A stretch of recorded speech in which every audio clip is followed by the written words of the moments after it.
এটা হচ্ছে আমাদের কূটনৈতিক পিঠা। আমাদের বর্তমানে কূটনৈতিক জ্ঞানের জন্য কূটনৈতিক পিঠা অবশ্যই খেতে হবে। আপনাদের কূটনৈতিক জ্ঞান বৃদ্ধির জন্য আমাদের কূটনৈতিক পিঠাটা খেতে পারেন। এটা হচ্ছে রাজনৈতিক তৈল পিঠা। বর্তমানে আমাদের রাজনীতিতে তৈল মারার জন্য রাজনৈতিক তৈল পিঠা রাজনৈতিক তৈলের অভাব আছে, এই জন্য আমাদের রাজনৈতিক তৈল পিঠাটা খাবেন, আপনারা ভালোভাবে তৈল মারতে পারবেন।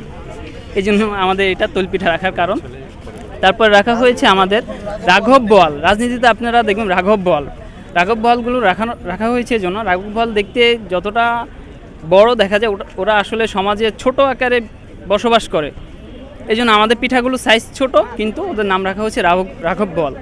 এরপর গণতান্ত্রিক নকশি পিঠা। বর্তমানে আমাদের অভ্যুত্থানে ভালো একটি গণতন্ত্রের বিকাশ হয়েছে।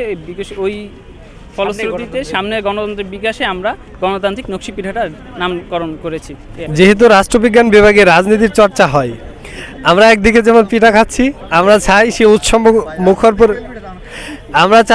উৎসব মুখর পরিবেশে একদিকে আমরা পিঠা খাবো, শুধু পিঠা খাওয়ার মধ্যে আমরা যেন সীমাবদ্ধ না থাকি। যেহেতু আমাদের 24শে গণ অভ্যুত্থানের পরে আমাদের ছাত্র সমাজের মধ্যে এবং সাধারণ আপামর জনতার মধ্যে যে রাজনৈতিক একটা চেতনা জাগ্রত হয়েছে, আমরা চাই সে পিঠা খাওয়ার মাধ্যমে আমরা যেন সে রাজনৈতিক অধিকার সম্পর্কে জানতে পারি বা রাজনৈতিক বিভিন্ন বিষয় সম্পর্কে অবগত হতে পারি। সেজন্য আর কি বিভিন্ন নামে নামকরণ করা হয়েছে আর কি।